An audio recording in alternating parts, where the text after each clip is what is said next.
வள்ளுவன் தன்னை உலகினுக்கே தந்து வான்புகள் கொண்ட தமிழ்நாடு என்பார் நம் மகாகவி பாரதியார். அனைவருக்கும் இனிய காலை வணக்கம் நண்பர்களே. சிறப்பா வைகரையில் வைகை தமிழ் தேர்வை சிறப்பா எழுதிட்டு போயிட்டு இருக்கோம். அந்த வகையில புதிய பாடப்புத்தகத்துல 6ஆம் வகுப்பினுடைய நிறைவான இயலை நோக்கி வந்திருக்கோம். அதனால 10 to 6 இன்றோட முடியுதையா. நாளையிலிருந்து புது பாடப்புத்தகம் என்ன செய்ய போறோம், 10ஆவதுலேருந்து வரிசை பழைய பாடப்புத்தகம் ஆரம்பிக்க போதும்.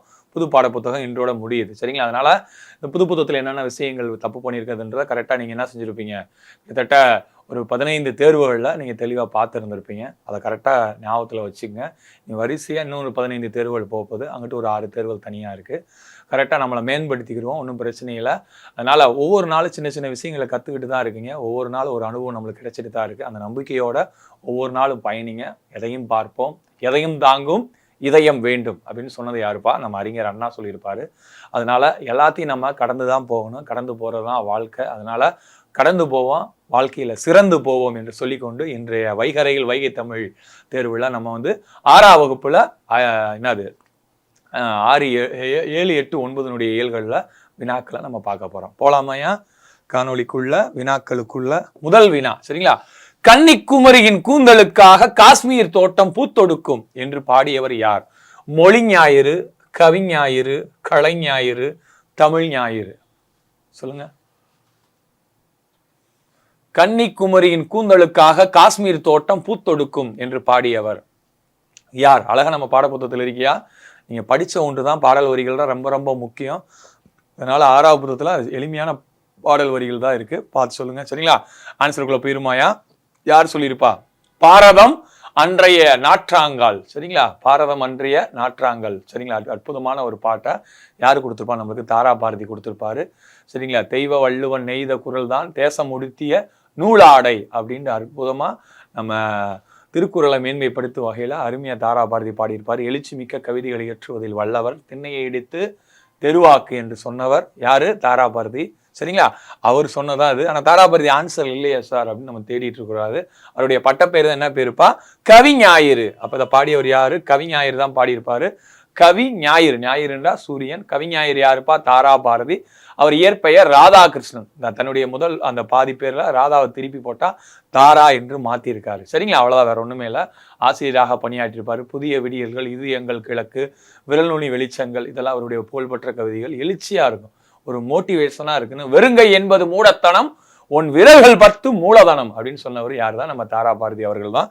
தேர்வில் இந்த வரிகள் அடிக்கடி கேட்டிருக்காங்க, ஞாபகத்தில் வச்சுக்கணும், சரிங்களா? மொழி ஞாயிறு யாருப்பா? தேவநேய பாவனார். தமிழ் 16 செவ்வியல் தன்மைகள் கொண்டதுன்னு சொன்னவர் யாருன்னா தேவநேய பாவனார் தான்.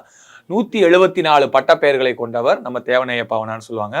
கலைஞாயிறு, நாடகக்கலையை மீட்டெடுப்பது எனது குறிக்கோள். ஏற்கனவே 10ஆவது புத்தகத்தில் படிச்சிருக்குமையா? நாடகக்கலையை மீட்டெடுப்பது எனது குறிக்கோள் என்று வாழ்ந்தவர் யாருன்னா நா. முத்துசாமி. கூத்துப்பட்டறை என்ற ஒரு பட்டறை அமைச்சு நாடகத்தை வளர்க்கறதுக்கு பெரும்பாடுபட்டிருப்பாரு. தமிழக அரசின் கலைமாமணி விருது வாங்கியிருப்பாரு. இந்திய அரசு வழங்கக்கூடிய பத்ம விருதுகளில் பத்மஸ்ரீ விருது வாங்கியிருப்பாரு நா. முத்துசாமி. அவரை கலை ஞாயிறு என்று நம்ம அழைக்கின்றோம், சரிங்களா? ஞாயிறுனா என்னப்பா? சூரியன், சரிங்களா? ஞாயிறுனா சூரியன், கிழமை, கோள், 3 பொருள் இருக்கு, ஞாபகத்துல வச்சுக்கணும், சரிங்களா? அடுத்து அப்ப ஒண்ணுக்கு ஆன்சர் என்னப்பா? கவிஞாயிறு தான். அந்த பாடல் வரிகள் எல்லாமே அழகா சந்தனயத்தோட ஓசையோட அற்புதமா இருக்கு, நீங்க படிச்சு பார்க்கணும், சரிங்களா? ரைட். அடுத்து 2வது வினாக்குள்ள போயிடலாம். 2வது வினா என்ன? காந்தியடிகள் மதுரை வந்த ஆண்டு, சரிங்களா? 1919 செப்டம்பர் 21, 1921 பிப்ரவரி 21, 1937 ஆகஸ்ட் 21, 1921 செப்டம்பர் 21. சொல்லுங்க. ஏன்னா காந்தியடிகளையும் மதுரையும் பிரிக்கவே முடியாது. அப்படி ஒரு சிறப்பு நம்ம காந்திக்கு மதுரைக்கு இருக்கு. வரலாற்றில் நீங்க படிச்சீங்களா தெரியும், சரிங்களா? கிட்டத்தட்ட தமிழ்நாட்டுக்கு மட்டும் 20 முறை வந்ததாக சொல்றாங்க. அதுல மதுரைக்கு ஒரு முறை வந்திருக்காரு. அதைத்தான் நம்ம அந்த வினாவை கேட்டிருக்கோம். சொல்லுங்க, ஆன்சர் என்ன? அழகா நம்மளுக்கு 6ஆம் புத்தகத்திலே காந்தியை பத்தி ஒரு அற்புதமான பாடம் கொடுத்துருக்காங்க, சரிங்களா? அவருடைய வரலாறு, அவருடைய எளிமை கோலம், என்னென்ன பண்ணாரு அதை பத்தி சொல்லியிருப்பாங்க, சரிங்களா? ரைட். ஆன்சருக்குள்ள போயிடலாமையா? காந்தியடிகள் மதுரை வந்த ஆண்டு எப்போ வந்திருப்பாரு? 1921 செப்டம்பர் 21ஆம் தேதி தான் வந்திருப்பாரு மதுரைக்கு, சரிங்களா? அழகா நம்ம தொடர் வண்டி, புகை வண்டி, ரயிலில் வந்து இருக்கும்போது சோழவந்தான் அந்த பகுதியில் பார்ப்பாரு. வயல்வெளிகளில் அரைக்கால், அதாவது கோமணமாக கட்டிக்கிட்டு விவசாயிகள் ஆடையின்றி கடுமையாக விவசாயத்தில் ஈடுபட்டு இருந்திருப்பாங்க. நம்ம இன்னைக்கு தென்னாப்பிரிக்காவில் எங்கிருந்து போய் படித்தாலும் நம்ம பகட்டான ஆடை இருந்திருக்கமேன்ட்டு எங்கே மதுரையில் தான் தன் எளிமை கோலத்தை பூண்டிருப்பாரு. அழகாக நம்ம நீங்கள் அது டவுன்ஹால் ரோட்டில் அந்த நேரம் மீனாட்சி உங்களுக்கு முன்னாடி தெருவில் தான் அந்த எளிய கோலம் பூண்ட இடம் கொடுத்துருப்பாங்க.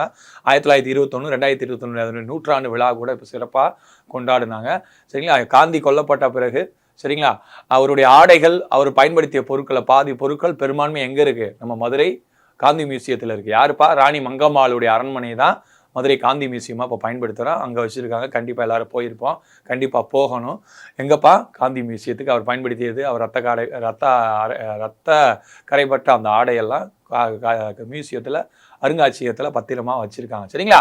காந்தியடிகளை பொறுத்த வரைக்கும் ஃபர்ஸ்ட் தமிழ்நாட்டுக்கு எப்போ வராரு? 1919 வராரு. ரவுலட் சட்டம், இந்தியாவில் கருப்பு சட்டம் என்று அழைக்கப்படுவதுன்னா ரவுலட் சட்டம். எவரையும் விசாரணை என்று கைது செய்யலாம், சுடலாம், தூக்கிலிடலாம் அப்படின்னு ஒரு கொடூரமான சட்டம் தான் ரவுலட் சட்டம். இந்த ரவுலட் சட்டத்தை எடுத்து தான் என்ன செஞ்சிருப்பாங்க? போராடி இருப்பாங்க. அமைதியா ஜாலியன் வாலாபாக் என்ற பூங்காவில் கூடியிருப்பாங்க. அப்போதான் என்ன இருக்கும்? ஜாலியன் வாலாபாக் படுகொலை நடந்திருக்கும். அதற்கு முன்பாகவே சென்னை வந்து இவர் என்ன பண்றாருன்னா 1919 அந்த ரவுலட் சட்டத்தை எதுக்கு சென்னையில் வந்து கூடியிருப்பாப்புல. அது எப்படின்னா 1919 என்ன செஞ்சிருப்பாரு? சென்னைக்கு வந்திருப்பாப்புல. சரிங்களா? அப்பதான் காந்தி யார் முதல்ல சந்திப்பா? பாரதியார் சந்திப்பார். பாரதியார் போய் பேசுவார். சரிங்களா? திருவல்லிக்கேணியில் நான் ஒரு கூட்டத்துக்கு தயார் செஞ்சிருக்கேன் காந்தி, நீங்கள் வர முடியுமா அப்படின்னு கேட்பாரு. உடனே சட்டுன்னு சரி வந்து கேட்டதுனால உடைய இது நம்ம நிகழ்ச்சி நிரலில் நாளைக்கு எது இருக்கான்னு போது நாளைக்கு எனக்கு இருக்குது, நான் வர முடியாதுன்னு சொல்லுவார். யார்? காந்தியடிகள் சொல்லுவார். உடனே காந்தி ஏதோ ஒரு இயக்கம் ஆரம்பிப்பதாக கேள்விப்பட்டேன், அதற்கு என்னுடைய வாழ்த்துக்கள் அப்படின்ட்டு கடகடன் முண்டாசி கவிஞன் அந்த பாரதி படம், சியாஜி பாண்டே அந்த பாரதி படத்தில் நடித்திருப்பார். சரிங்களா? அந்த படம்லாம் நம்ம கண்டிப்பாக பார்க்கணும்ப்பா. யூடியூப்பில் ஃப்ரீயாக தான் இருக்குது.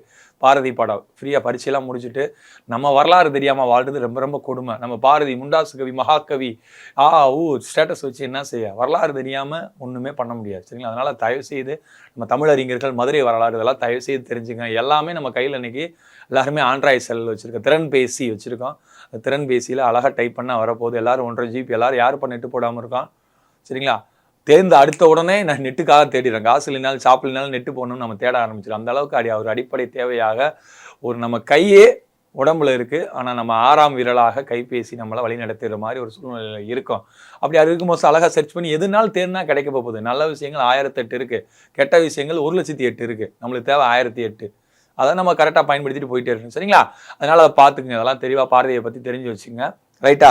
அப்போ தான் ராஜாஜிட்ட காந்தியடிகள் கேட்பல, யார்ப்பா இவர் இவ்வளோ துணிச்சலாக வந்து என்கிட்ட பேசிட்டு போகிறாரு? இவர் எங்கள் தமிழ்நாட்டின் சொத்து, தேசிய கவின்னு சொல்வார். இவர் தமிழ்நாட்டின் மட்டுமல்ல இந்தியாவின் சொத்து அப்படின்ட்டு காந்தியடிகள் சொல்லியிருப்பார். இவர் பாதுகாக்கப்பட வேண்டியவர், இவர் பத்திரமா வச்சுங்க, விடுதலை போராட்டத்தில் மிக முக்கியமான ஒரு ஆளாக இருப்பார் அப்படின்னு காந்தியடிகள் சொல்லியிருப்பாங்க. அதே மாதிரி பார்த்தீங்கன்னா 1937, ஏன்னா காந்தியடிகள் பழைய நம்ம 7th சமச்சீர் கல்வி புத்தகத்தில் பார்த்தீங்கன்னாக்கா புரோச் மாநாடு, கல்வி மாநாட்டில் தாய்மொழி கல்வியை பற்றி படிச்சிருப்பார். அதில் தமிழ் மொழியில் அவர் கையெழுத்து போட்ட கையெழுத்து இருக்கும். ஏன்னா அவருக்கு தமிழ் மொழி மிகவும் பிடித்ததாக இருக்கும். ஏன்னா நம்ம டால்ஸ்டாய் எழுதியிருப்பாரு. அந்த டால்ஸ்டாய் எழுதிய போரும் அமைதியும் என்ற நூலில் தான் இன்னா செய்தாருக்கும் இனியவே செய்யாக்கால் என்ன பயத்ததோ சால்வு என்ற திருக்குறள் எழுதியிருப்பார். அதை படித்து தான் காந்தியடிகளுக்கு திருக்குறள் மீது ஒரு ஈர்ப்பு இருக்கு. காந்தியடிகளுக்கு பிடித்த நூல் எதுன்னா திருக்குறள் சொல்லுவாங்க. அப்புறம் தான் இவர் தமிழ் படிக்க ஆரம்பிச்சிருவாரு. ஜி போப்பினுடைய தமிழ் கையேடு இவருக்கு ரொம்ப உதவிகரமாக, தமிழ் கற்பதுக்கு உதவிகரமாக இருந்திருக்கு. அந்த அடிப்படையில் 1937 சென்னையில் நடந்த ஒரு இலக்கிய மாநாட்டில் நம்ம தமிழ் தாத்தா உவேசா உத்தமதாதானபுரம் வேங்கட சுப்புவியன் சாமிநாதன் அவர்கள் வரவேற்புரை ஆற்றி பேசுவார். அந்த பேச்சை கேட்ட காந்தியடிகள் இந்த பெரியவரின் அடிநிலையிலிருந்து நான் தமிழ் கற்க வேண்டும் என்று ஆசைப்படுகிறேன் என்று காந்தியடிகள் யாரை பார்த்து சொல்லியிருப்பாரு? உவேசாவை பார்த்து சொல்லியிருப்பாரு. சரிங்களா? அப்படி அந்த காந்தியினுடைய படம் ஒட்டு மொத்தமாக வரலாறு கொடுத்துருப்பாங்க. இது எல்லாமே உங்கள் மைண்டில் கரெக்டாக இருக்குன்னு கரெக்டாக அடிக்கணும். சரிங்களா? மகிழ்ச்சியா? சரிங்களா? மகாத்மா காந்தியடிகளுக்கு மகாத்மா என்ற பட்டத்தை கொடுத்தவர் யாரு? நம்ம ரவீந்திரநாத் தாகூர். தேசப்பிதா என்று காந்தியடிகள் அழைத்தவர் யாருன்னா நேதாஜி சுபாஷ் சந்திர போஸ். சரிங்களா? காந்தி எப்பப்பா பிறந்தாரு? 1869 அக்டோபர் 2. காந்தி எப்போ இறந்தாரு? 1948 ஜனவரி 30. சரிங்களா? கோட்சேவால் சுட்டுக் கொல்லப்பட்டிருப்பாரு. தேசிய தியாகிகள் தினமா நம்ம கொண்டாடுறோம். அக்டோபர் 2 காந்தி ஜெயந்தி. அதுக்கு கிராமங்கள் ஒரு என்ன சொல்கிறாங்க? கிராம சபை கூட்டம் நடத்துகிறேன். ஏன்னா காந்தியடிகள் கிராமங்கள் பொருளாதாரத்தின் முதுகெலும்பு என்று சொல்லியிருப்பாரு. பஞ்சாயத்து என்ற சொல்ல முதல்ல பஞ்சாயத்து ராஜ் சொல்ல முதல்ல பரவலாக பேசியவர் யாருன்னா காந்தியடிகள் தான் பேசியிருப்பாரு. சரிங்களா?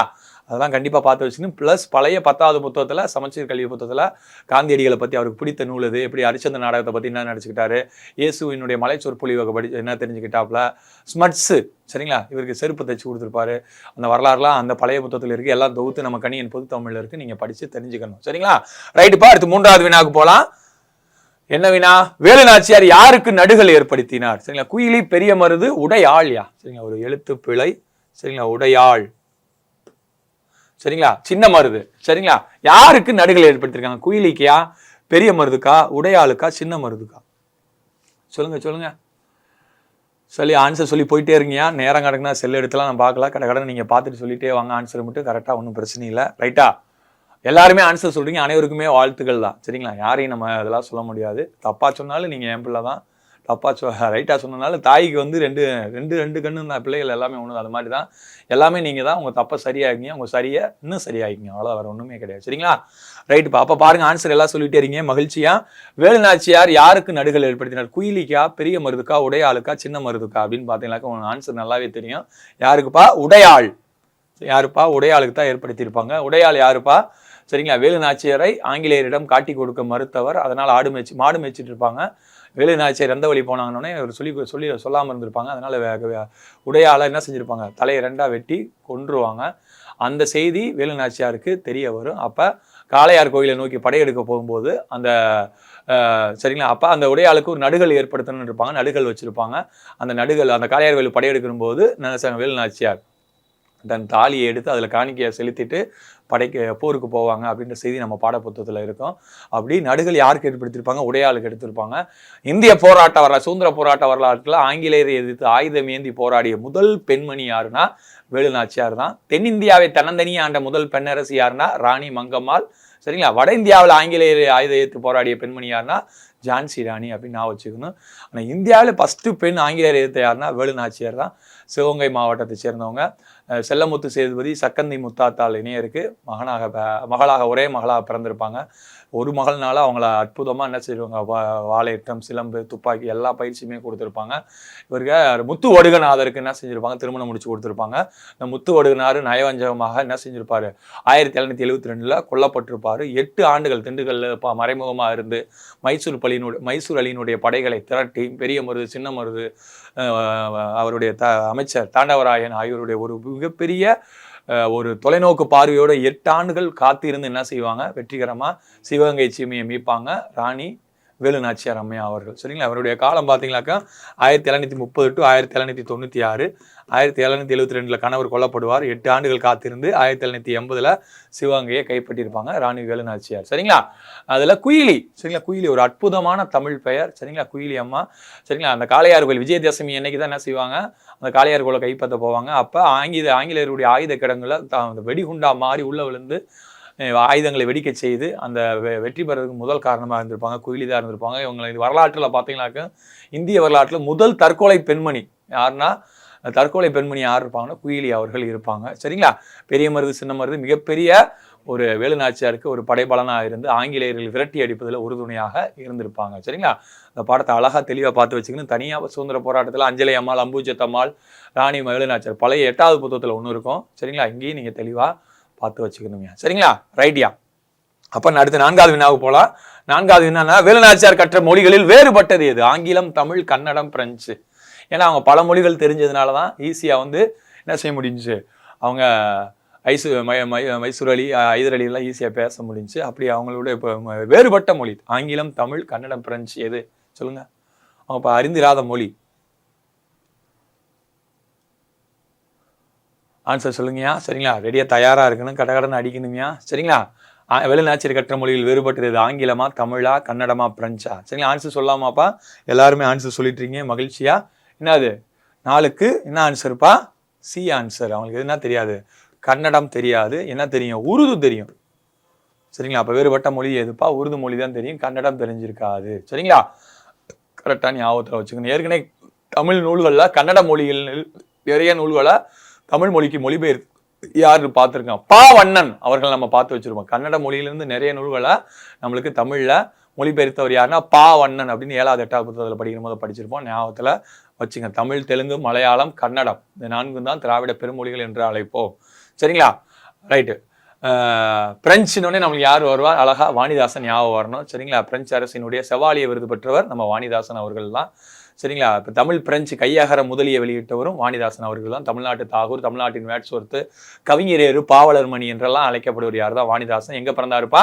புதுச்சேரியில் பிறந்திருப்பாரு. சரிங்களா? ரைட்டு. அடுத்து 5வது வினாவுக்கு போகலாம். 5வது வினா என்ன வினா? சரிங்களா? பெயர் சொல்லையும் வினை சொல்லையும் சார்ந்து வரும் சொல். இடைச்சொல், உரிச்சொல், இயற்சொல், திரிசொல். பெயர் சொல்லையும் வினை சொல்லையும் சார்ந்து வரக்கூடிய சொல் எது? சொல் 4 வகைப்பு நம்ம படிச்சிருக்கோம்யா. சரிங்களா? பெயர் சொல், வினைச்சொல், இடைச்சொல், உரிச்சொல். அதில் பெயர் சொல்லையும் வினைச்சொல்லையும் சார்ந்து வரக்கூடிய சொல் எது? இடை சொல்லா, உரி சொல்லா, இயற் சொல்லா, திரி சொல்லா? சொல்லுங்க. என்னப்பா ஆன்சரே போயிருமாப்பா? ஆன்சர் அழகா கொடுத்துட்டே இருக்கீங்க. எளிமையான வினாக்கள் தான் 6வதுல. சரிங்களா? தவறே பண்ணக்கூடாதியா? சரிங்களா? பெயர் சொல்லி வினை சொல்லி சார்ந்து வர சொல் எதுப்பா? இடைச்சொல். சரிங்களா? தந்தையும். சரிங்களா? எது இங்க இடைச்சொல்லா வருது? என்ற சொல் வந்திருக்கும். சரிங்களா? அது தனியா தந்தையும் என்ற சொல் இருக்கும். குறளை, திருக்குறளை, என்ற சொல் வந்திருக்கு. சரிங்களா? மற்றொன்று, மற்று என்ற ஒரு சொல் இருக்கும். சரிங்களா? இப்படி இருக்கக்கூடிய சொல்கள்லாம் என்ன சொல்லுவான்? மற்று, அம்மு, சரிங்களா? இதெல்லாமே ஒரு இடைச்சொற்களாக வரும். இந்த இடைச்சொற்கள் பெயர் சொல்லையும் வினைச்சொல்லையும் சார்ந்து வரும். தனித்து இயங்கவே இயங்காது. எதுப்பா? எந்த சொல் தனித்து இயங்காது? இடைச்சொல் தனித்து இயங்கவே இயங்காது. சரிங்களா? இதே உரிச்சொல் பார்த்தீங்கன்னாக்க பெயர் சொல் வினைச்சொல்லையும் மிகுதிப்படுத்தி கூறுவது. சால சிறந்தது, தவப்பெரிது, நகர். சரிங்களா? அப்படி மிகைப்படுத்தி கூறுவதா பெயர் சொல்லி வினை சொல்லி மிகைப்படுத்தி கூறுவதா என்னதுப்பா? எது? உரிச்சொல்லாக இருக்கும். சரிங்களா? அந்த இயற்சொல் திரிசொல்லாம் பார்த்தீங்கன்னாக்கா இலக்கிய வகை சொற்கள் 4 வரும். இயற்சொல், திரிசொல், வடசொல், திசைச்சொல். இயற்சொல்னா எளிதில் விளங்கக்கூடிய சொற்கள், யாருக்குமே எளிதில் விளங்கக்கூடிய சொற்கள் இயற்சொல். திரிசொல்னு பார்த்தீங்கன்னாக்கா என்னது? திரிஞ்சு வரக்கூடியது. அதுல திரிசொல் இருக்கு. திரிஞ்சு வரக்கூடியது இயற்சொல்ல பெயர் திரிசொல், இயற் திரிசொல் அப்படின்னு வரும். திரிசொல்ல ஒரு சில வார்த்தைகள் நம்மளால புரிஞ்ச மாறி வரதான் திரிசொல் என்ற அடிப்படையில் சொல்லுவாங்க. அப்ப சொல் 4 வகைப்படும், இலக்கிய சொற்கள் 4 வகைப்படும். வேற என்ன 4 சொல்லு? நான் சொல்லியிருக்கேன். நம்ம மணிமேகலை இரட்டை காப்பியங்கள்ல மணிமேகலையில ஆபுத்துற நாடு அடைந்த காதையில அந்த அரவணடிகள் சொல்லிட்டு வருவார். எத்தனை குற்றங்கள் குற்றுவாங்க. சரிங்களா? உடலில் தோன்றும் குற்றங்கள், மனதில் தோன்றும் குற்றங்கள், சொல்லில் தோன்றும் குற்றங்கள் என்ற குற்றங்களை 3ஆ பிரிக்கலாம். அதுல சொல்லில் தோன்றும் குற்றங்கள் எத்தனை? 4 குற்றங்கள் அப்படின்னு நம்ம யார் சொல்லியிருப்பா? அந்த அரவணடிகள் சொல்ற மாதிரி இருந்திருக்கு. அப்ப சொல்லில் தோன்றும் குற்றங்கள் எத்தனை தான்? 4 தான். நான் சொல்லுனாலே 4ன்ற மாதிரி ஞாபகத்துல வச்சுக்கீங்க. ரைட்டா? அடுத்து 6வது வினா போயிடலாம். 6வது வினா. சரிங்களா? சரியான தொடர் எது? சரிங்களா? ஒரு இரவும் ஒரு பகலும் சேர்ந்தது ஒரு நாள். அது இல்லாத இடத்தில் எதுவும் நடக்காது. அது ஒரு இனிய பாடல். அது ஒரு அரசனின் கதை. சொல்லுங்க. அழகா அந்த வாக்கியத்தை அமைக்கிறது நம்ம பாட புத்தகத்திலே இருக்கு. நிலைமொழி வருமொழி அடிப்படையில நம்ம படிச்சிருப்போம். ஆன்சர் சொல்லுங்க. அடுத்து நம்ம பேசுவோம். குழு கொடுத்துட்டா நீங்க சார் என்ன சார் சொல்லி கொடுத்துட்டு நீங்களே ஆன்சர் அடிக்க விடுறீங்க, பரீட்சைக்கு பக்கத்துல வந்து நீங்க சொல்லி கொடுப்பீங்களா சார் அப்படின்னு கேட்கலாம்ல? கேட்பீங்களா? சரிங்களா? ரைட்யா, ஆன்சர் சொல்லுங்கயா. சரியான தொடர். அது நேரம் ஓடிட்டே இருக்கு. சரிங்களா? 5 மணி, 5:15, 5:20 யாருக்காக காத்து இருக்கிறது இல்லப்பா? ஓடிட்டே இருக்கு. சரிங்களா? 26, 27, 28 தேதிகள் கடகடன் ஓடி இருக்கு. சரிங்களா? அதனால பாத்துக்குங்க. ஒரு இரவும் ஒரு பகலும் சேர்ந்தது ஒரு நாள். அது இல்லாத இடத்தில் எதுவும் நடக்காது. அது ஒரு இனிய பாடல். அது ஒரு அரசனின் கதை. சரிங்களா? எதுப்பா சரியான தொடர்? சரிங்களா? பாத்துருமாயா? ரைட்டு. அப்ப இங்க பொறுத்த வரைக்கும் நம்ம 2 பார்த்து வச்சிருப்போம். ஒரு, ஓர். சரிங்களா? அது, அஃது. சரிங்களா? அந்த 4 சொற்கள் இருக்கு. இந்த 4 சொற்களை எங்க பயன்படுத்தணும் அப்படின்னு பார்த்திருப்போம். சரிங்களா? நிலைமொழி வருமொழி. வருமொழியினுடைய முதல் எழுத்து, மறுமொழியினுடைய முதல் எழுத்து உயிர்மை எழுத்தாக இருந்தால் ஒரு, அது என்ற வார்த்தையை பயன்படுத்த வேண்டும். வருமொழியினுடைய முதல் எழுத்து உயிர் எழுத்தாக இருந்தால் ஓர், அஃது என்ற வார்த்தையை பயன்படுத்த வேண்டும் என்று நம்ம படிச்சிருப்போம்.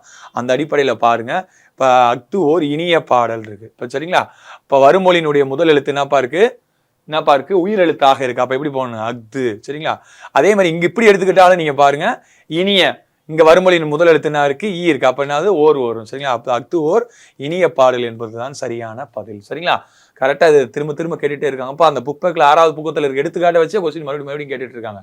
அதனால ஒரு, அது, அஃது, ஓர் இந்த 4 சொற்களை பார்த்து வச்சுன்னு நிலைமொழி வருமொழி அடிப்படையில இப்ப இங்க வருமொழியினுடைய முதல் எழுத்து உயிர் எழுத்தாக இருந்தால் ஓர், அஃது என்ற வார்த்தையை பயன்படுத்த வேண்டும். அதே உயிர்மெய் எழுத்தாக இருந்தால் இப்ப பாருங்க, ஒரு நாள். இது கரெக்டா இருக்கு. நடத்தல இது ஒண்ணு மட்டும் தான் கரெக்ட். மற்ற இப்போ ஒரு நாள் எப்படி வந்திருக்குன்னு ஒரு நாள் என்பது சரிதான். அப்ப ஒரு இரவு எப்படி வரணும்? ஓர் இரவுன்னு வரணும்.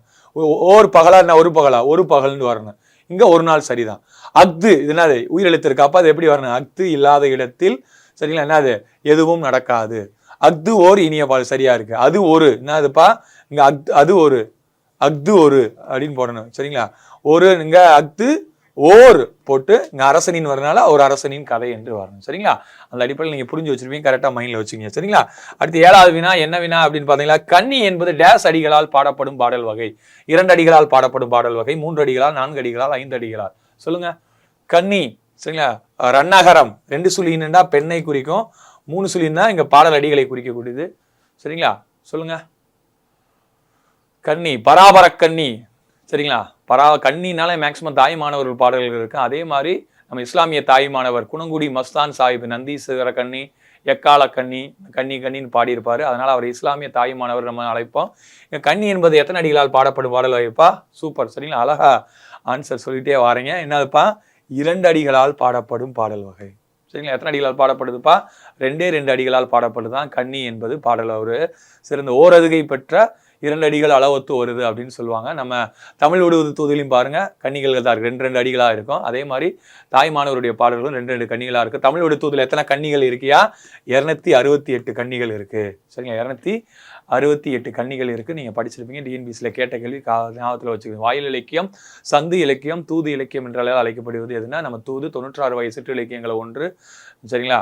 கலிவெண்பாவால் பாடப்படும் அன்ன முதலாக சரிங்களா, கிளி முதல் அன்னை இதழாக 10 பொருட்களை கொண்டு என்ன செய்யும்? தூது விடப்படும் அப்படிலாம் படிச்சிருப்போம்.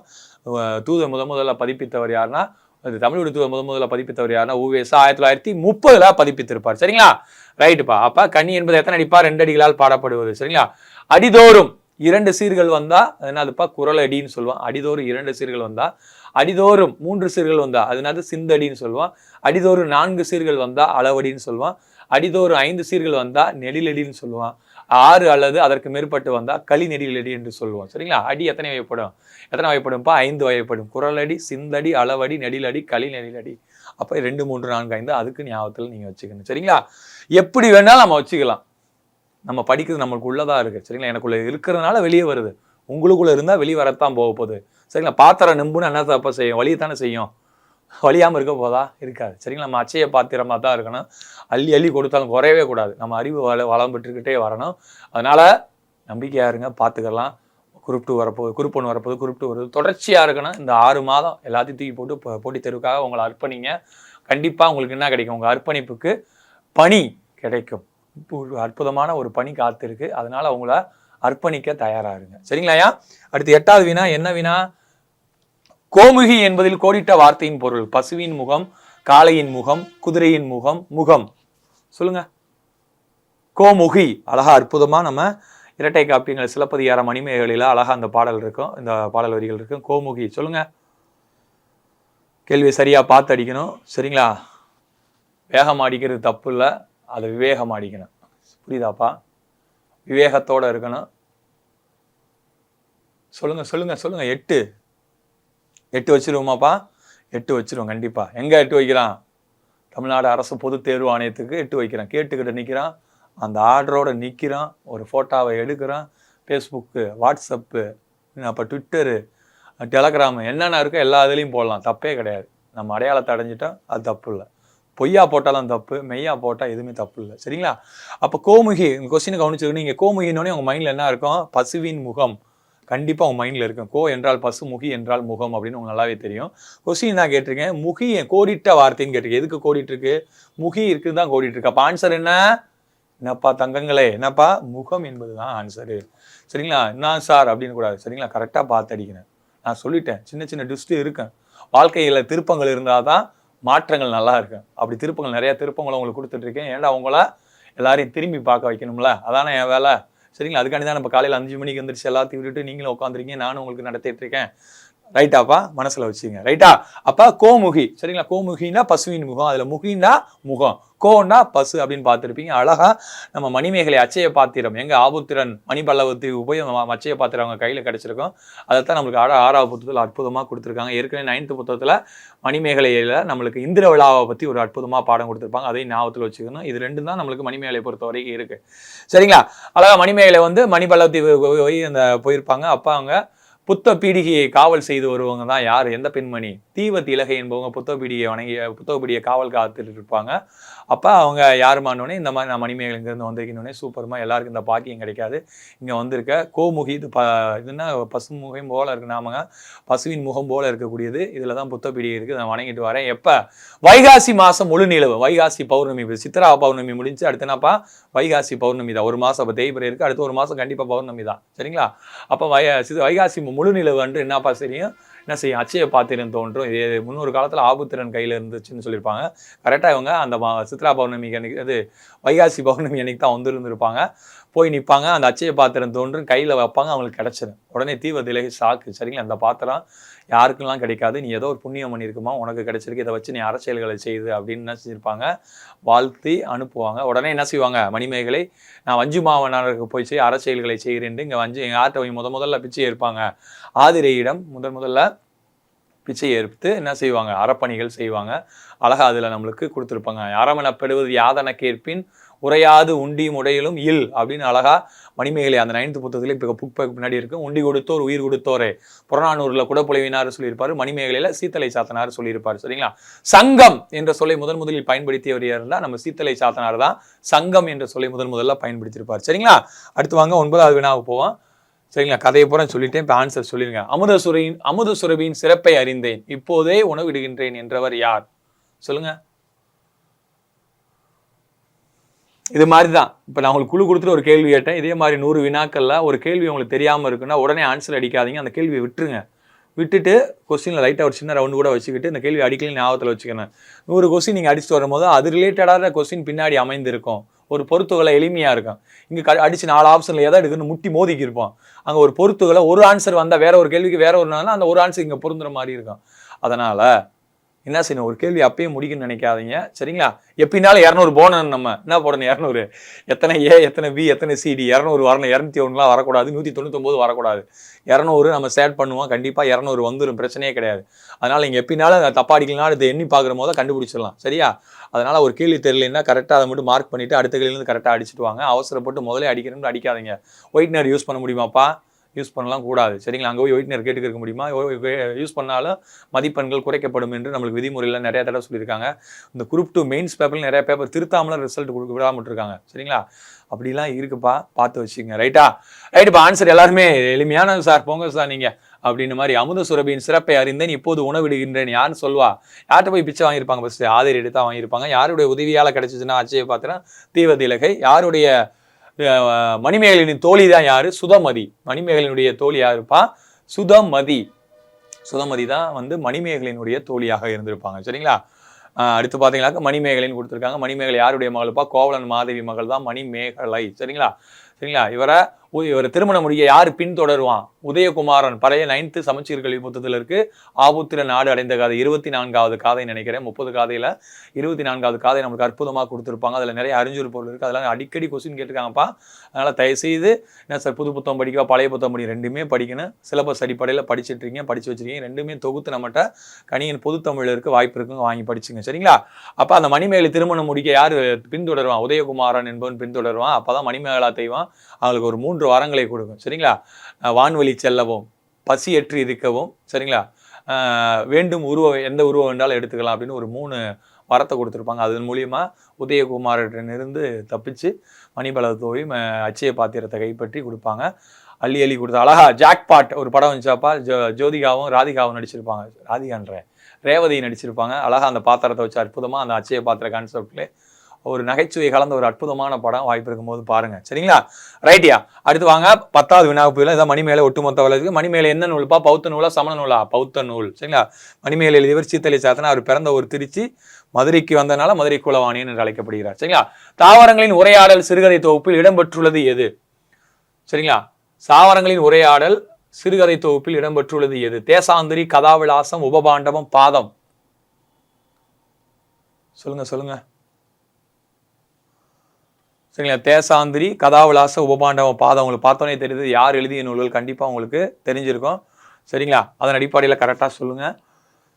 ரைட், ஆன்சருக்குள்ளே போயிருமாப்பா. இதை யாருப்பா எழுதியிருப்பா? எஸ் ராமகிருஷ்ணன். நம்ம விருதுநகர் மாவட்டம் மல்லாங்கனரை சேர்ந்தவர். தமிழ் எழுத்தாளர்களை மிகச்சிறந்த ஒரு எழுத்தாளர்களாக மதிக்கப்படுபவர், போற்றப்படுவர் எஸ்ரா. அவருடைய ஸ்பீச் அவ்வளோ இருக்கு. உலக இலக்கியத்தை தமிழில் கொண்டு வந்திருக்காரு. தமிழ் இலக்கியத்தை உலகெங்கும் பறைசாற்றி கொண்டிருக்கிறார் எஸ் ராமகிருஷ்ணன் அவர்கள். அவரெல்லாம் யூடியூப்பில் நிறையா இருக்குப்பா ஸ்பீச். தயவுசெய்து அவரெல்லாம் கேளுங்க. ஏதோ பார்க்காம நல்லா இப்படி வார்த்தைகளை கேளுங்க. பவாச்சலத்துறையினுடைய கதைகளை கேளுங்க. எல்லாமே இருக்குது, உங்கள்கிட்ட தான் இருக்குது. அதை தூண்டி மட்டும் விடுங்க, அது வாட்டு போயிட்டே இருக்கும். சரிங்களா, அதனால் இவருடைய புத்தகங்கள் தேசாந்திரிலாம் ரொம்ப பேசப்படக்கூடிய ஒரு புத்தகம். சரிங்களா, இவர் எழுதி சாய் தடாமி விருது பெற்ற நூல் தான் எதுப்பா? சஞ்சாரம். சரிங்களா, சஞ்சாரம் என்ற நூலுக்காக நாதஸ்வர கலைஞர்களை பற்றி எழுதியிருப்பாரு. அந்த புதினத்திற்காக என்ன செஞ்சிருப்பாரு, எஸ் ராமகிருஷ்ணன் வந்து சாகித்ய அகாதமி விருது வாங்கியிருப்பாரு. தேசாந்திரி, கலாவிலாசம், உபபாண்டவம், பாதம் இது எல்லாமே இவர் எழுதியதான். இதில் தாவரங்களின் உரையாடல் என்ற சிறுகதை தொகுப்பில் இடம்பெற்றது எதுப்பா, இந்த பாதம் என்ற சிறுகதை. அழகாக தான் நம்மளுக்கு பாடப்புத்தகத்தில் வண்ண வண்ணமாக கொடுத்துலாம் நம்மளுக்கு கொடுத்து வச்சிருப்பாங்க. நீங்கள் பார்த்து வச்சு அடிச்சிடணும். சரிங்களா? அப்போ ஆன்சர் என்னப்பா, டெல்லி தான் ஆன்சரு. அடுத்து 11வது வினா என்ன வினா அப்படின்னு பார்த்தீங்கன்னா, பூங்கா எவ்வகை பெயர் சொல்லுங்க. சினைப்பெயர், பண்பு பெயர், இடப்பெயர், பொருட்பெயர். ஆகு பெயர் ஒன்றை குறிக்காமல் அதனோடு தொடர்புடையது ஆகு பெயர். இதுனாப்பா நம்ம பெயர்களில் வரக்கூடியது. பொருட்பெயர், இடப்பெயர், காலப்பெயர், சினைப்பெயர், பண்பு பெயர், தொழிற்பெயர். ஏன்னா பெயர் சொல்ல எத்தனை வகைப்படும், 6 வகைப்படும்.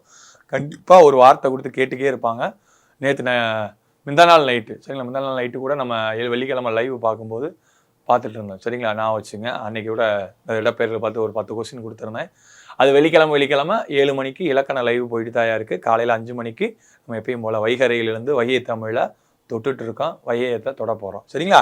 ரைட், ஆன்சர் எல்லாம் சொல்லிட்டே இருக்கீங்கப்பா, மகிழ்ச்சிப்பா. பூங்கா, பூங்கா என்பது எவ்வகை பெயர் அப்படின்னு பார்த்தீங்களாக்க, பூங்கா என்பது சட்டுன்னு பூன்னொன்னே சட்டுன்னு பூ அப்படின்னு அடிச்சு சினை பெயர்னு அடிச்சிடக்கூடாது. பூங்கா என்பதுனாப்பா ஒரு இடத்தை குறிக்குது. மதுரை, உசிலம்பட்டி, செல்லம்பட்டி, என்னது தேனி அப்படின்ற இடத்த குறிக்கிறதுனால அது என்ன பெயர், பூங்கான்றது ஒரு இடப்பெயர் தானே அர்த்தமே தவிர அவசரப்பட்டு பூ பார்த்துன்னு அடிச்சிடக்கூடாது, சினை பெயர் அடிச்சிடக்கூடாது. பூங்கா என்பது என்னப்பா, இடப்பெயர். சரிங்களா? அதனால கரெக்டாக பார்த்து கரெக்டாக அடிக்கணும். சரிங்களா? இனிப்பு, இந்த கருமை, கரியன் அப்படின்லாம் வர்றதுனாப்பா பண்புல வரும். சினைனா பூ, தலை, கரம் உறுப்பை குறிக்கிறது வந்து சினை பெயராக வரும். ஒரு பொருளை குறிக்கிறது, தங்கம், வெள்ளி அப்படின்னு ஒரு பொருளை குறிக்கிறதுனாப்பா பொருட்பெயராக வரும். இந்த பெயர் சொல் 6 வகைப்படும்.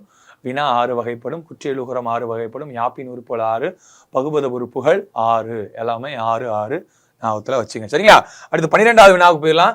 12வது வினா என்ன வினா, இடுகுறி சிறப்பு பெயர் எது? சரிங்களா?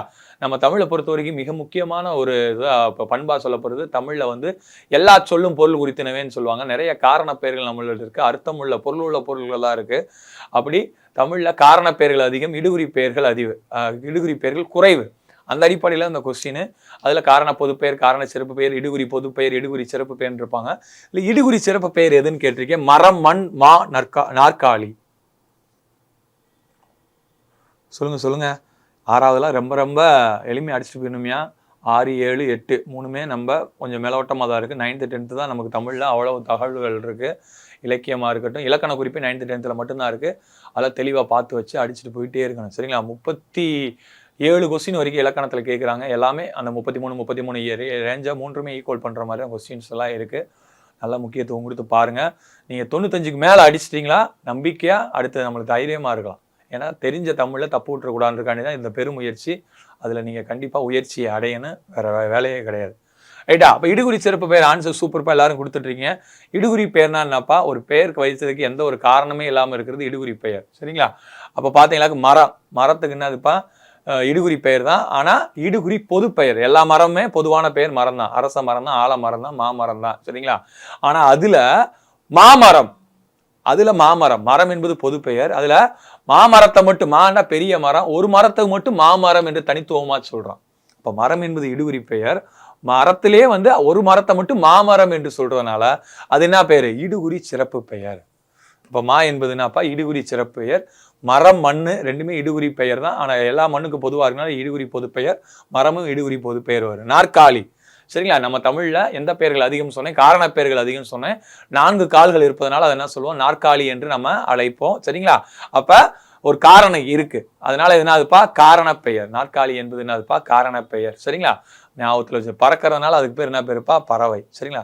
அப்போ பறவைகளுக்கு, எல்லா பறவைகளுக்கும் பொதுவாக இருக்கலாம், அது காரண பொது பெயரில் வரும், ஞாபகத்தில் வச்சுக்கணும். சரிங்களா? இந்த கேள்வி ரொம்ப ரொம்ப எளிமையான ஒரு இலக்கண குறிப்பு, ஈஸியாக அடிச்சுட்டு போயிட்டே இருக்கணும். சரிங்களா? ரைட்டு. அடுத்து 13வது கேள்வி, எது சிறந்த அறம் என வள்ளுவர் குறிப்பிடுகிறார்? சொல்லுங்க. பொறாமை இல்லாமல் இருப்பது, பேராசை இல்லாமல் இருப்பது, உள்ளத்தில் குற்றம் இல்லாமல் இருப்பது, சினம் இல்லாமல் இருப்பது. எது சிறந்த அறம்?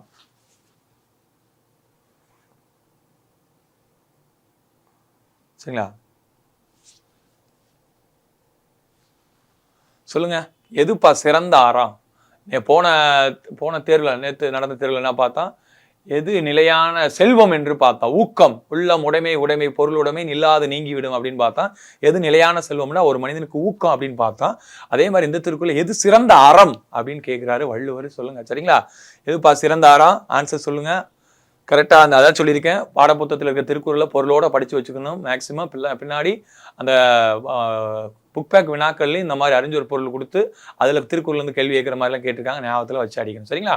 ஆன்சருக்குள்ள போயிடலாம்ப்பா. எது சிறந்த அறம் என வள்ளுவர் குறிப்பிடுவார்? சரிங்களா? இந்த 3வது இயல்ல அந்த பாடப்பகுதியில் வரும் முதல் திருக்குறள், மனத்துக்கண் மாசிலன் ஆதல் ஆகுல மற்று பிற அப்படின்னு அவர் வரும். சரிங்களா? ஒருத்தர் மனத்துல எது இல்லாம மாசு இல்லாம இருக்கிறது தான் சிறந்த அறம் அப்படின்னு சொல்லுவாரு. அது அவ மனநலப்பா உள்ளத்தில் குற்றம் இல்லாமல் இருப்பதுதான் என்னது சிறந்த அறம் என வள்ளுவர் சொல்லுவாரு. சரிங்களா?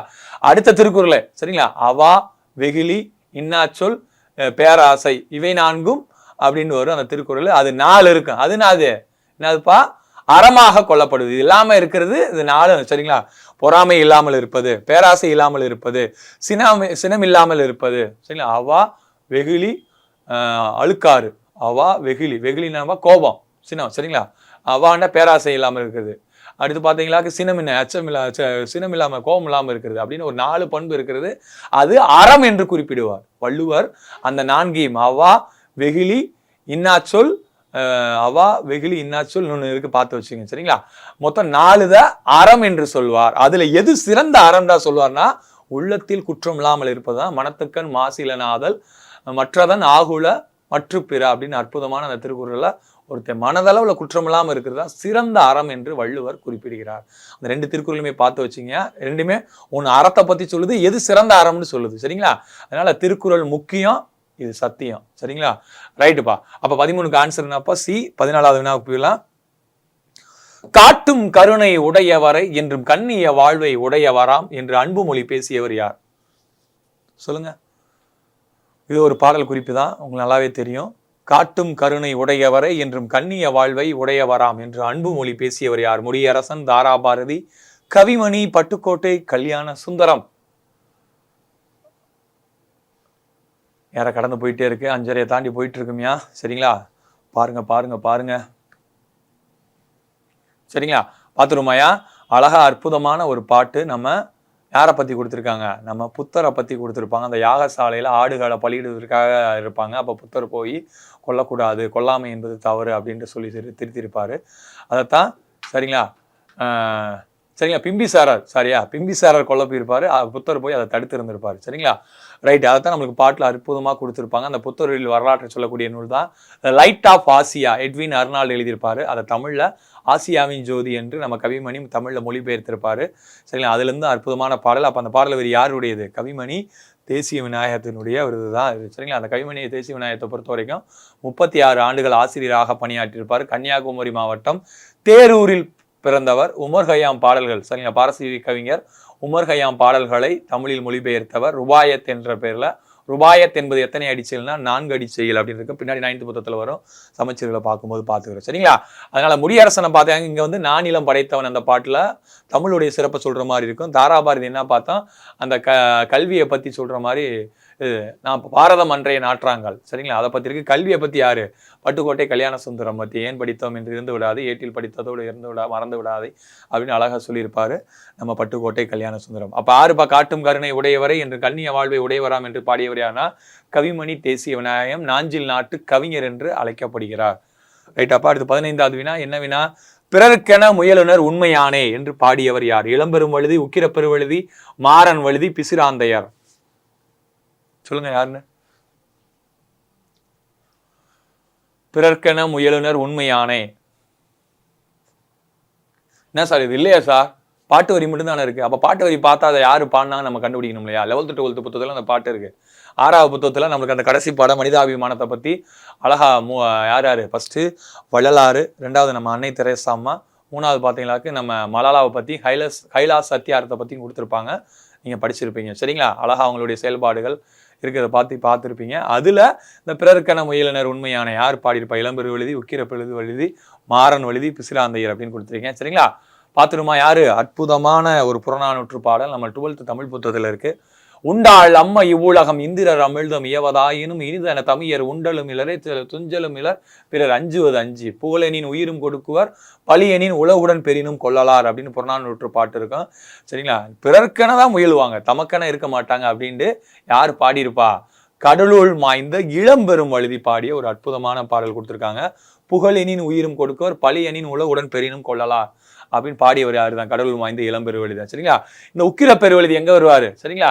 நம்ம அகநானூரை தொகுப்பித்தவன். சரிங்களா? உருத்திர சன்மர் தொகுத்தவர், உக்கிர பெருவெழுதி தொகுப்பித்தவன். சரிங்களா? அடுத்து நற்றினியை தொகுப்பித்தவன் தான் யாரு? பன்னாடு தந்த மாறன் வழுதி. சரிங்களா? நற்றினியை தொகுப்பித்தவன் யாருன்னா பன்னாடு தந்த மாறன் வழுதி. வழுதிலாம் யாரை குறிக்கும்? பாண்டிய மன்னர்களை குறிக்கும். அதே மாதிரி செலியன் என்பது யாரை குறிக்கும்? நம்ம பாண்டிய மன்னர்களை குறிக்கும். சரிங்களா? அதே மாதிரி பிசிராந்தையர், அதே 12th புத்தகத்துல இருக்கு. காய்நெல் அறுத்து கவலம் கொலினே, 11th புத்தகத்துல வரும்னு நினைக்கிறேன் இந்த புறநானூறு பாட்டு. 12th புத்தகம் பார்த்தீங்கன்னா காய்நெல் அறுத்து கவலம் கொலினே அப்படின்னு ஃபர்ஸ்ட் நிதி அமைச்சர், முழு பொறுப்புடன் கூடிய பெண் நிதி அமைச்சர் யாரையா? நம்ம நிர்மலா சீதாராமன் அவர்கள். சரிங்களா? முதல் பெண் நிதி அமைச்சர்னா இந்திரா காந்தி. முழு பொறுப்புடன் கூடிய 5 வருஷம் தனித்துவமா இருந்தவங்க யாருன்னா நிர்மலா சீதாராமன். அவங்களை ஃபர்ஸ்ட் பட்ஜெட்டை தாக்கல் செய்யும் போது இந்த பாட்டை சொல்லி தான் பட்ஜெட் தாக்கல் செஞ்சிருப்பாங்க. அதாவது ஒரு பெரிய யானை கூட்டம் வந்து ஒரு காட்டுக்குள்ள போய் என்ன செஞ்சு தன்னுடைய பசியை தீர்க்கிறதுக்காக நெல் காட்டை அழிச்சுச்சாக்க என்ன செஞ்சிடும்? அது வாயால சாப்பிட்றத விட அது காலால மிதிப்பட்டு நெல்லையாவது வேஸ்ட் ஆகி போயிடும். ஆனால் அதே நெல்லவே அறுத்து நம்ம வேக வச்சு தனியாக ஒரு கவலமாக கொடுத்தா யானைக்கு பசியும் யாரும் காடும் என்ன செய்யாது, பாதிப்படையாது. அதுபோல ஒரு மன்னன் தன் நாட்டின் நிலை அறிந்து என்ன செய்யணும்? வரி விதிக்க வேண்டும். இல்லை என்றால் யானை புகுந்த காடு போல, சரிங்களா? யானை புகுந்த நிலம் போல உள்ளக்கெடும் அப்படின்னு என்ன செஞ்சிருப்பாரு? நம்ம பிசிராந்தையர் பாடியிருப்பார். யாருக்கு பாடியிருப்பார்? அறிவுடை நம்பி என்ற ஒரு பாண்டிய மன்னனுக்கு அறிவுரை சொல்ற மாதிரி அற்புதமா அந்த பாடல் வரி இருக்கும். கரெக்டா ஞாபகத்துல இது எல்லாமே நீங்க வச்சுக்கணும். சரிங்களாயா? ரைட். அடுத்து இந்த புறநானூரை பொறுத்த வரைக்கும் இந்த புறநானூற்றுல 400 பாடல்களையும் ஆங்கிலத்தில் மொழிபெயர்த்தவர் யாருன்னா 1999 ஜார்ஜ். சரிங்களா?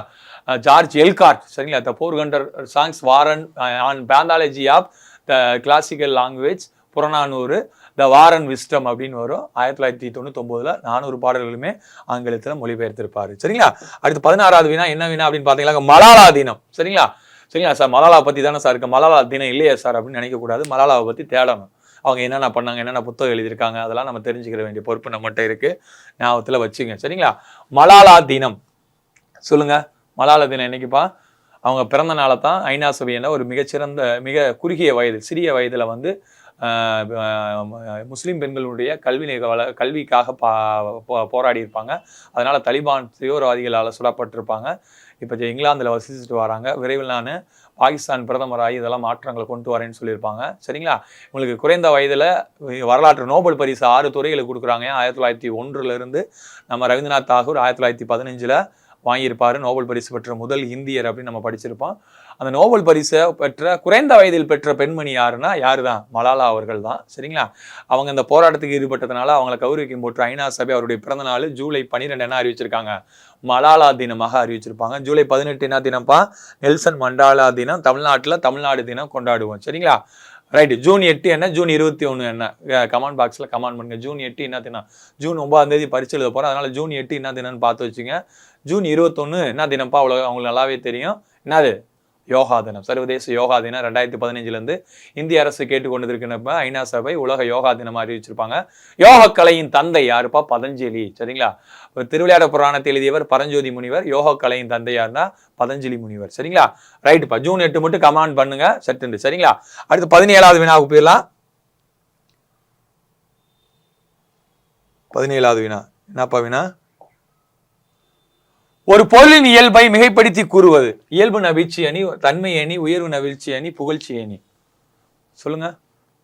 ஒரு பொருளின் இயல்பை மிகைப்படுத்தி கூறுவது எந்த அணி? இயல்பு நவிழ்ச்சி அணியா, தன்மை அணியா, உயர்வு நவிழ்ச்சி அணியா, புகழ்ச்சி அணியா? சரிங்களா? அணின்னாப்பா அழகு.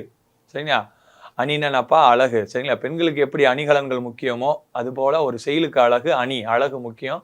அது யாப்பின் உறுப்புல 6 இருக்கும். அணி இலக்கணத்துல அந்த ஒரு பாட்டுக்கு எழுத்து அசை சீர் தலையடி அடிப்படையில் யாப்புல சொல்லுவாங்க. அதில் அழகுபடுத்துகிற வகையில் அனுப்புது அணி இலக்கணம். சரிங்களா?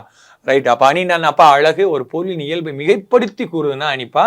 மிகைப்படுத்தினா உயர்வுபடுத்தி கூறுது. அப்போனா அணி உயர்வு நவிழ்ச்சி அணி. இருக்கிறத அப்படியே சொன்னான், அந்த இயல்பை அப்படியே சொன்னா என்ன சொல்லுவான்? இயல்பு நவிழ்ச்சி அணின்னு சொல்லுவான். அதுக்கு இன்னொரு பேர் தன்மை அணின்னு சொல்லுவான். தன்மை அணி எத்தனை வகைப்படும்? கமாண்ட்ல கொடுங்க. தன்மை அணி எத்தனை வகைப்படும்? 10th புத்தகம் நம்ம ஏற்கனவே பார்த்தது. தன்மை அணி எத்தனை வகைப்படும் பார்த்துங்க, மற்றவங்களுக்கு தெரிஞ்சுக்கணும். புகழ்ச்சி அணின்னு நம்மளுக்கு சட்டு நின்னா ஒரு வஞ்ச புகழ்ச்சி அணி வரும். ஒருவரை புகழ்வது போல பழிப்பதும் பழிப்பது போல புகழ்வதும் என்ன அணி? வஞ்ச புகழ்ச்சி அணி. சரிங்களா? அடுத்து 18வது வினாவுக்கு போயிடலாம். 18வது வினா என்னது? உறுதியாக கால்பதித்து உங்கள் குறிக்கோளை நோக்கி நீங்கள் நடக்கையில் நீங்கள் நல்லவர். ஒரு அற்புதமான மோட்டிவேஷனான கவிதை. அந்த கவிதையெல்லாம் நீங்க 6வது புத்தகத்துல திரும்ப திரும்ப வாசித்து படிச்சுங்க. நமக்கு தேவை ஊக்கம். அது எங்க இருந்தாலும் என்ன, அதை பத்தி இல்லை. சரிங்களா? அழகா நம்ம கவிஞர் வாலிதான் சொல்லுவாரு. சரிங்களா? ஊக்குவிப்பவனும் தேக்குவிப்பான். சரிங்களா? ஊக்குவித்தால், சரிங்களா, ஊக்குவித்தால் ஊக்குவிப்பையும் கூட தேக்குவிப்பான் அப்படின்னு சொல்லுவாரு. அதனால நமக்கு ஊக்கம் ரொம்ப ரொம்ப முக்கியம். அது எங்க இருந்தாலும் பெற்றுக்கொண்டுங்க. அந்த பாடலை கேட்டு நம்ம மனதை வளப்படுத்திக் கொள்ளுங்க. சரிங்களா? உறுதியாக கால்பதித்தில் நீங்கள் குறிக்கோளை நோக்கி நடக்கையில் நீங்கள் நல்லவர் அப்படின்னு சொன்னவர் யாருப்பா? சரிங்களா? யார் சொல்லியிருப்பா? புவியரசா, கலீல் கிப்ரானா, கவிமணியா, தாரா பாரதியா? சரிங்களா? அழகா நீங்க பார்த்துருப்பீங்க. அந்த அற்புதமான பாடல் யார் சொல்லியிருப்பா? கலீல் கிப்ரான் அவர் தான் சொல்லியிருப்பாரு. அதை தமிழ்ல மொழிபெயர்த்தவர் தான் யாரு? புவியரசு அவர்கள் தீர்க்கதரிசி என்ற பெயர்ல மொழிபெயர்த்திருப்பாரு. நீங்க பார்த்திருப்பீங்க. சரிங்களா? தேனிலே உரிய சுவைதோறும் ஒரு சிலப்பதிகாரம் என்று சிலப்பதிகாரத்தை பாராட்டியவர் யாரு? கவிமணி அவர்கள் பாராட்டியிருப்பாரு. தாராபாரதி வெறுங்கை என்பது மூடத்தனம், உன் விரல்கள் 10 மூலதனம் என்று பாடியவர் தாராபாரதி அவர்கள் பாடியிருப்பாரு. எழுச்சி மிக்க கவிதைகள் இயற்றுவதில் வல்லவர் தாராபாரதி தான். சரிங்களா? அதே மாதிரி நடக்கையில் ஏற்கனவே இன்னும் நட என்ன பார்த்திருக்கான்? நட இன்று மட்டுமல்ல, நாளை மட்டுமல்ல, இன்றும் உன்னுடையதுதான். நட நாளை மட்டுமல்ல, இன்றும் உன்னுடையதுதான். நம்ம நடக்க தயாராக இருந்தால் எல்லாமே விலகி போயிடும் அப்படின்னு நம்ம மேத்தா அவர்கள் சொல்லியிருப்பாரு. அந்த நட அது சொல்றேன். சரிங்களா? அதே மாதிரி இன்னொரு கவிதை இருக்கும். சரிங்களா? நடக்கையில் புற்களே உன் வழிகாட்டி அப்படின்னு ஒரு கவிதை கொடுத்துருப்பாங்க. அது யாருன்னு நீங்க கமெண்ட் பாக்ஸ்ல கமெண்ட் பண்ணுங்க. சரிங்களா? உனக்கு எவ்வளவு கால் மிதித்து எவ்வளவு மிதிப்படல்களையும் நிமிர்ந்து நிற்கும் புற்களே உன் வழிகாட்டி அப்படின்னு ஒருத்தர் சொல்லியிருப்பாரு. யாருன்னு கமெண்ட் பாக்ஸ்ல கமெண்ட் பண்ணுங்க. சரிங்களா? அப்ப 18க்கு ஆன்சர் என்னப்பா? கலீல் கிப்ரான். இவர் எந்த நாட்டை சேர்ந்தவர்? லெபானான் நாட்டை சேர்ந்தவர். சரிங்களா? அடுத்து 19வது வினா என்ன வினா? அல்லாமல் வேறொன்று அறியேன் பராபரமே என்ற பாடலடியில் பராபரமே என்பதன் பொருள் அறிந்து எதிர்ச்சொல் தருக. பராபரம்னாலே மேக்சிமம் யார் தான் நம்ம ஞாபகத்துக்கு தாய்மானவர் தான். தமிழ் மொழியின் உபநிடதம் என்று யாருடைய பாடல்களை சொல்லுவோம்? தாய்மானவர்கள் பாடல்களை சொல்லியிருப்பான். கேடிஎல் இப்பர் கெசவல்லி அம்மையாருக்கு மகனாக பிறந்திருப்பாரு. மட்டுவார் குழலி என்ற பெண்ணை மணந்திருப்பாரு. திருச்சியில விஜய ரகுநாத சொக்கலிங்கரிடம் கருவூல தலைமை கணக்காதிகாரியாக பணியாற்றியிருப்பாரு. சரிங்களா? தமிழ் மொழியின் உபநிடதம். அன்பர் பணி செய்ய ஆர்வம் கொண்டவர். குரூப் 4ல கேட்ட கேள்வி 2013 நீங்க பழைய வினாத்தாளை எடுத்து பாருங்க. அன்பர் பணி செய்ய ஆர்வம் கொண்டவர் யாரு? தாயுமானவர். சரிங்களா? இவர் எந்த ஊருக்காரு? நம்ம நாகப்பட்டினம் மாவட்டம் வேதாரண்யம் திருமறை காட்டுல பிறந்தவர் தான் யாரு? நம்ம தாயுமானவர். அதே மாதிரி பரஞ்சோதி முனிவரும் நாகப்பட்டினம் வேதாரண்ய திருமறை காட்டுல பிறந்தவங்க தான். சரிங்களா? அப்ப ஆன்சர் கண்டுபிடிச்சிங்க. பராபரமே அப்படின்னா நீங்க என்ன செஞ்சிருப்பீங்க? அறிஞர் பொருள் பாடப்புத்தகத்துல கொடுத்துருக்காங்க. மேலான பொருளேன்னு சட்டுன்னு அடிச்சிடக்கூடாது. ஏண்டா நான் கேட்டது என்னப்பா? எதிர்ச்சொல் கேட்டீங்க. அப்ப மேலான பொருள்னா அது என்ன பொருள்? எதிர்ச்சொல். கீழான பொருள். இப்படிதாப்ப நிறைய ட்விஸ்ட் இலக்கணத்துல நம்ம டிஎன்பிசியில் வைக்கிறாங்க. இந்த மாதிரி தப்பா நீங்க செய்யக்கூடாது. இப்ப தப்பு செய்யல. எல்லாருமே சரியான ஆன்சர் தான் கொடுத்துருக்கீங்க. அதனால கரெக்டா அதை ஞாபகத்துல வச்சுக்கணும். சரிங்களாப்பா? தாய்மானவருடைய பாட்டுலாம் கொடுத்துருக்காங்க. சரிங்களா? இது ஏற்கனவே எஸ்ஐல ஒரு கொஸ்டின் கேட்டிருக்காங்க. பராபரமே என்பதனுடைய அறிஞர் பொருள் என்னன்னு எஸ்ஐல கொஸ்டின் கேட்டிருக்காங்க. நம்மளுக்கு எதிர்ச்சொல் கூட கேட்கலாம். நம்ம அறிஞர் பொருள் கேட்டா அவங்க எதிர்ச்சொல் கேட்பாங்க. நம்ம எதிர்ச்சொல் படிச்சா அவங்க அறிஞ்சொல் கேட்பாங்க. அவங்க எது கேட்குறாங்க அதை நம்ம அடிக்கணும். சரிங்களா? ரைட். இப்போ அடுத்து நிறைவான வினா. சரிங்களா? புது பாடப்புத்தகத்துல சரிங்களா 6ஆம் வகுப்போட அந்த புது பாடப்புத்தகம் முடியுது. அதனுடைய நிறைவான வினா. சரிங்களா? நிறைவான வினா என்ன வினா அப்படின்னு பாத்தீங்களாக்க ஒரு கலைச்சொல்லுக்கு தமிழ் அர்த்தம் கேட்டிருக்கோம். மெர்சி என்பதன் பொருள் என்ன? மனிதம், கருணை, அன்பு, பண்பு. சொல்லுங்க. சரிங்களா? ஒவ்வொரு இயல் முடிஞ்சோடனே கலை சொற்கள் கொடுத்துருக்காங்க. கண்டிப்பா பார்த்து வச்சுக்கணுமையா. கொஸ்டின் 2 கொஸ்டின் தமிழ் ஆக்கத்துல கேட்கறதுக்கு அதிகபட்ச வாய்ப்பு இருக்கு. ஏற்கனவே குரூப் 2 போன குரூப்ல வேர்ல் வைண்ட் சுழல் காற்றை பத்தி கேட்டிருப்பாங்க. எஸ்ஐ போலீஸ்ல பாத்தீங்கன்னா வாய்ஸ் சர்ச் அப்படின்னு கேட்டாங்க. குரல் தேடல் அதை பத்தி கேட்டிருந்தாங்க. எளிமையானதான் கேட்கறாங்க. கரெக்டா ஞாபகத்துல வச்சுக்கணும். மெர்சி என்பதன் பொருள். சரிங்களா? என்னப்பா? Super super. சரிங்களா? எல்லாருமே ஆன்சர் கொடுத்துட்டே வரீங்க. மகிழ்ச்சியா. என்னப்பா ஆன்சரு? கருணை. சரிங்களா? அழகா கருணை கடல். யாரு? நம்மளுக்கு அன்னை தெரசாவை பத்தி அழகா கொடுத்துருப்பாங்க. சரிங்களா? நீ நீ பிறர் மனதில் வாழும் வரை உனக்கு சாவுன்றே இல்லை. சரிங்களா? அப்படின்ற மாதிரி அற்புதமான ஒரு வரி யார் சொல்லியிருப்பா? அன்னை தெரசா கொடுத்துருப்பாரு. அதே மாதிரி வள்ளலார் வாடிய பயிரை கண்ட போதெல்லாம் வாடியவர் யாருப்பா? வள்ளலாரை பத்தி கொடுத்துருப்பாங்க. சரிங்களா? அழகா அவரு படுத்து கிடப்பாரு. ஒரு கடுக்கனை ஒருத்தர் திருடுவேன், திரும்பி படுப்பாரு. இந்த கடுக்கனை திருடிக்கிட்டோம்னு. சரிங்களா? என்னப்பா ஒரு கடுக்கனை மட்டும் கொண்டு போனா நீ திருடின்னு பிடிச்சிருவான். இப்போ அதனால 2 கடுக்கணுமே நீ கொண்டு போப்பா அப்படின்னு சொல்லுவார். அப்படி ஒரு சொல்லுல ஒரு மனிதனை திருத்தக்கூடிய ஒரு மனிதனா வள்ளலார் இருந்திருப்பாரு. மிகச்சிறந்த ஒரு பசிப்பினி மருத்துவர். சரிங்களா? அவர் ஏற்றிய அடுப்பு இன்னும் அணையவில்லைன்னு சொல்லுவாங்க. கடலூர் மாவட்டம் மருதூர்ல பிறந்திருப்பார். அவர் அமைத்த அமைப்புகள் எல்லாமே எங்க பார்க்கும்? வடலூர்ல சமரச சன்மார்க்க சபை, சத்திய ஞான சபை, சரிங்களா? தர்மசாலை, இது எல்லாமே வடலூர்ல அமைச்சிருப்பாரு. என்ன பாட்டு, நிறைய அவர் பாடம் ரொம்ப ரொம்ப முக்கியம். நம்ம 11th புத்தகத்தில் தெய்வமணி மாலை, 12th புத்தகத்தில் இருக்கும், பழைய 10th புத்தகத்துலையும் வள்ளலாரை பற்றி இருக்கும். அவருடைய கூற்றுகள்லாம் கொடுத்துருப்பாங்க, அவர் பதிப்பித்த நூல்கள்லாம் கொடுத்து வச்சுருப்பாங்க. தெளிவாக நீங்கள் பார்த்து வச்சு அடிச்சு விட்டு போயிட்டே இருக்கணும். சரிங்களா? அதனால் சிறப்பாக வந்து புது பாட புத்தகம் இன்றோடு முடிந்ததுப்பா. நாளையிலேருந்து 10வது சமச்சீர் கல்வி தொடங்க. உங்களுக்கு டைம் டேபிள், சரிங்களா? நம்ம பிடிஎஃப்ல கொஸ்டின் இருக்குது. முதல் தேர்வில் எடுத்து பார்த்தீங்களாக்கும் கீழே டைம் டேபிள் கொடுத்துருப்போம். நீங்கள் டவுன்லோட் பண்ணிவிட்டு அதன் அடிப்படையில் 3 இயல்களாக படித்து வாங்க. அழகாக புது பாட புத்தகத்தை நிறைவு செஞ்சுட்டோம். உங்களுக்கே ஒரு ஐடியா கிடைக்கும். ஒரு 20 கொஸ்டின் பார்க்கும்போது, இவ்வளோ டிஸ்கஷன் பண்ணும்போது எவ்வளோ தூரத்துக்கு நம்ம ப்ளஸ்ஸாக இருக்கோம் மைனஸாக இருக்கோம்ன்ற நீங்கள் கண்டுபிடிச்சிக்கிட்டு தொடர்ச்சியாக நீங்கள் பயணிக்கணும். 20க்கு எத்தனை எடுத்துருக்கீங்கன்னு போடுங்க. உங்களை நீங்களே ஊக்கப்படுத்திக் கொள்ளுங்கள். அதுதான் ரொம்ப ரொம்ப முக்கியம். அதனால் நாளை முதல் பழைய பாடப்புத்தகம் சமச்சீர் கல்வியிலேருந்து வினாக்கள் இடம்பெறும். 10வதுல முதல் 3 இயல்கள், சரிங்களா? நாளைக்கு வினாக்களாக இடம்பெறும். காத்திருங்க, உங்கள் வெற்றியை எதிர்பார்த்திருங்கள் என்று சொல்லிக்கொண்டு இன்றைய காணொலியிலிருந்து விடைபெறுகிறேன். நன்றி, வணக்கம்.